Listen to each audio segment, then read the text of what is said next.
안녕하십니까, 이성수의 증시 토크입니다. 자, 어제까지 주식시장이 좀 힘들게 흘러갔죠. 오늘은 그나마 그래도 제법 큰 반등이 나오고 있습니다만, 자, 어제까지 시장은 그닥 녹록지 않은 그런 분위기가 나타났었습니다. 자, 그러다 보니까요. 자, 어제 개인 투자자분들 사이에서는 야, 이거 모르겠다, 존버 해야 되겠다라고 그렇게 이야기하신 분들이 은근히 많이 계셨습니다.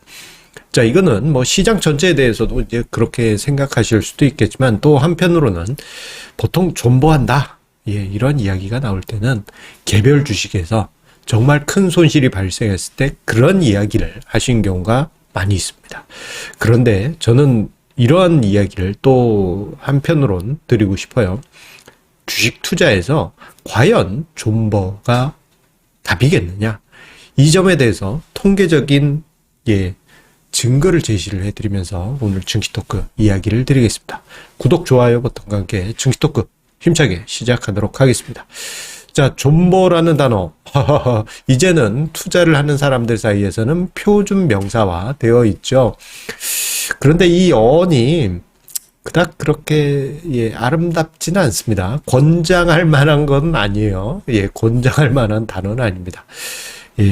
아는 분은 아시겠지만 지은나게 버텨야 된다라는 것이 존버의 어원이죠. 제가 이게 존버라는 단어를 처음 접한 게 우연히 이제 인터넷 글에서, 그때 당시가 이제 가상화폐 비트코인 가격이 폭락할 때였어요.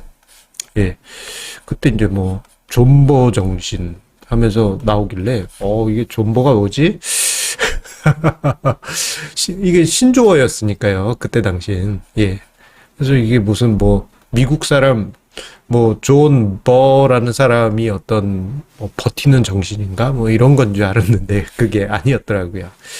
자, 그런데 이 존버라는 단어가 쓰이는 때를 보게 되면은 이 주식시장이 상승해서 버티고 버텨서 수익률을 극대화한다 뭐 이런 표현으로 쓰이는 경우는 거의 없죠. 대부분 주가가 폭락한 다음에 갑자기 존버 정신을 강조하는 그러한 경우들이 많이 있습니다.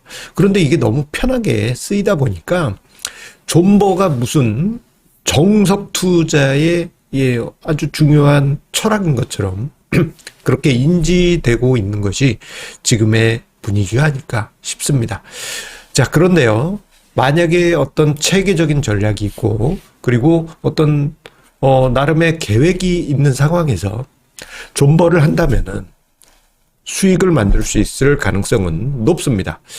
자, 그런데 이런 것도 아니고 그냥 막연하게 주가가 하락했기 때문에 나는 존버한다, 이런 경우에는 좀 문제가 발생할 수 있습니다. 여기서 참고로 수익률에 따른 심리 변화를 좀 이야기를 드릴게요. 자, 사람 심리란 게 참 신기해서, 저 존버라는 단어가 나올 정도다라고 한다면요, 수익률이 마이너스 30% 이상 손실이 나 있을 때, 손실이 마이너스 30% 이상 발생했을 때 존버라는 단어가 등장하곤 합니다. 자, 보통 투자 심리가요, 마이너스 10%에서 20% 정도 빠질 때가 가장 괴로워요. 이때가 가장 괴롭고, 한 30% 넘어가면 뭔가 좀 사람이 열반의 경지에 올라갑니다. 그리고는 이제 존버 정신을 강조하게 되죠. 자, 문제 뭐냐? 저렇게 존버한다, 크게 하락한 종목을 존버한다, 그거는 그저 자존심일 뿐일 가능성이 매우 높습니다.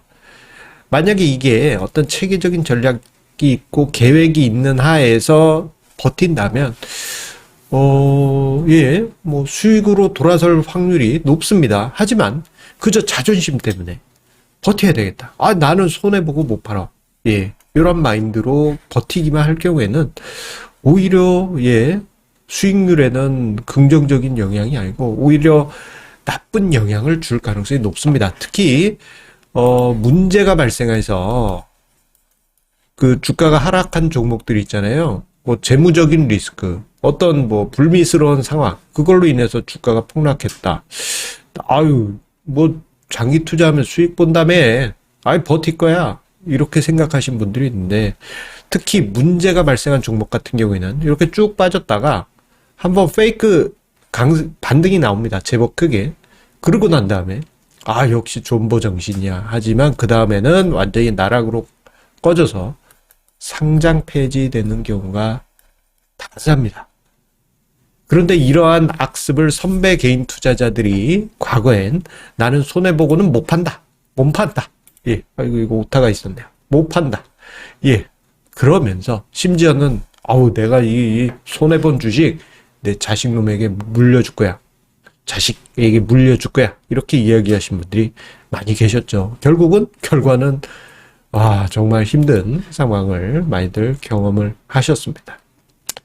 자, 그런데요, 과연 존버가 수익에 긍정적인 효과를 주느냐? 이 점에 대해서는 제가 통계적인 증거를 제시를 해드리겠습니다. 하지 마세요. 예, 하지 않는 게, 확률적으로 하지 않는 게 더 높습니다. 아무리 좋은 종목도요, 무작정 존버하면은 수익률을 갉아먹습니다. 자, 제가 종종, 여러 가지 이제 통계적인 분석 자료를 인용을 해드릴 때, 저의 연구용 포트폴리오, 2월 가치 포트폴리오라고도 부른데요. 연구용 포트폴리오를 꺼내서, 이야기를 드리곤 합니다.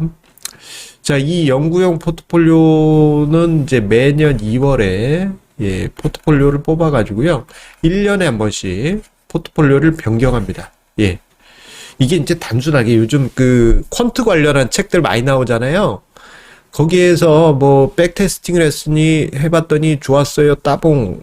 요거는 과거 데이터 가지고, 과거 데이터로만 검증한 거예요.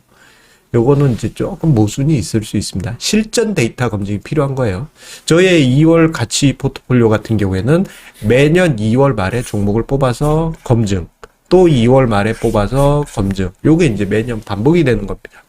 실전 데이터 검증이라고도 보시면 되겠어요. 자, 이게 매년 누적되고 있는데, 자, 10년 전에 포트폴리오를 꺼내봤어요. 쭉 하고, 영화, 주라기 공원 같은 데 보면 뭔가 이렇게, 연구하는 어떤 배아 이렇게 꺼내는 장면처럼, 액체 질소에서 쫙 꺼냅니다. 그 장면을 상상해 주십시오.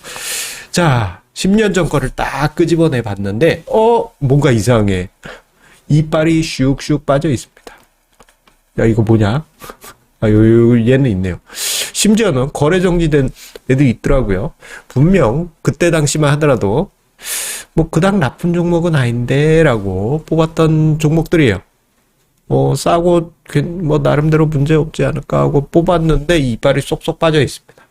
이게 뭡니까? 상장 폐지.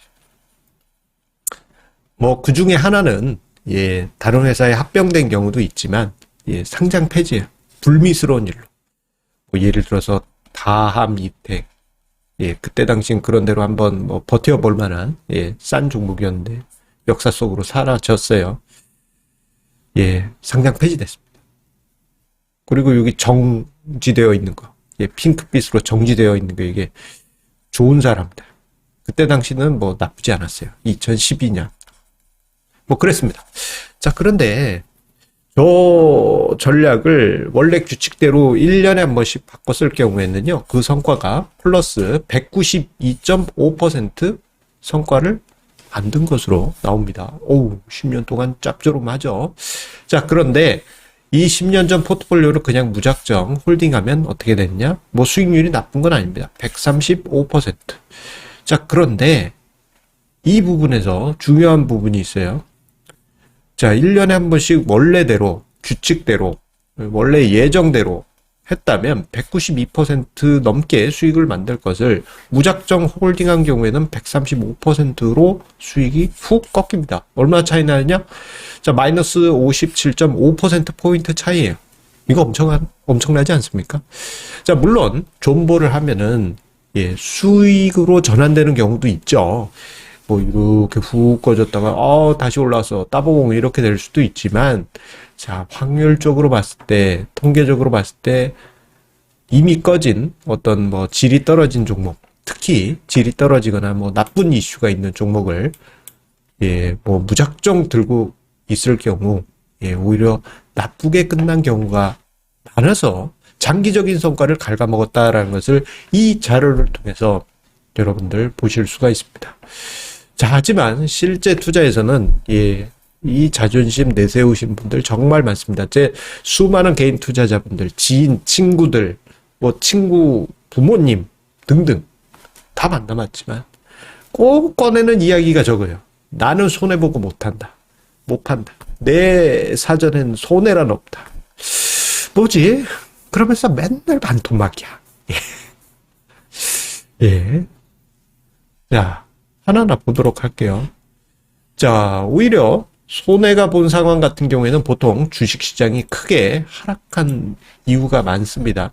그런데 이렇게 크게 하락한 이후에는 시장에 더 좋은 조건에 더 좋은 종목들이 더 싸게 시장에 등장해 있어요. 예를 들어서 재작년이네요, 벌써. 2020년 3월 코로나 쇼크 때 그때 폭락했던 주식들 많이 있죠. 그런데 그때 나는 손해보고 못 판다. 그냥 들고 갈 거야. 예, 뭐 수익 난 경우도 있습니다만 이때 오히려 판을 새로 짜신 분들 같은 경우에는 더 높은 성과를 만들었어요. 그 기회를 날려버린 것이죠. 자, 그렇기 때문에 손해보는 것을 무조건 들고 가야 되느냐? 그것에 대해서는 저는 아니라고 생각합니다. 예, 오히려 더 큰 기회를 놓친다고 생각해요. 자, 올 초부터 해서 시장이 하락하다 보니 존버 이야기를 꺼내신 분들 많이 계신데 아니라고 봅니다. 예. 좀 냉정하게 생각하시고 혹시나 내가 어떤 세워둔 규칙이 없는 상황에서 무조건 존버만 외치고 있는 것은 아닌지 한번 생각을 해봐 주시기 바라겠습니다. 자, 이번 한 주 새해 첫 주의 주식시장이 끝났습니다. 벌써 한 주가 금방 흘러갔네요. 예, 시장이 조금 힘들긴 하였습니다만 뭐 액땜했다 치고 다음 주엔 더 좋은 분위기 만들어지길 바라겠습니다. 자, 질문이 들어온 게 있어요. 저희 유튜브 채널도 있지만 어디서 저를 또 이렇게 만나볼 수 있는 어떤 커뮤니티가 없느냐, 그런 질문이 들어왔는데, 자, 여러분들 저 상단에 보시면 뭐 검색창, 네이버도 좋고 다음도 좋고 구글도 좋습니다. 알파벳하고 이름 섞은 러펀드 이성수 검색을 하시면요, 최상단에 가장 먼저 나오는 거 그거 클릭하고 들어가시면 됩니다. 저희 홈페이지인데 글로 타고 오셔도 되고요. 그 안에 보시면은 이제 최근에 네이버 카페로 또 만든 게 있는데 그쪽을 안내 드리는 문구도 있으니까요. 그쪽에서도 또 출석 체크하면서 화목한 분위기 함께 만드시기 바라겠습니다. 그러면 우리 주말 쉬고요. 다음 주 힘차게 만나 뵙도록 하겠습니다. 주말 즐겁게 보내십시오. 감사합니다.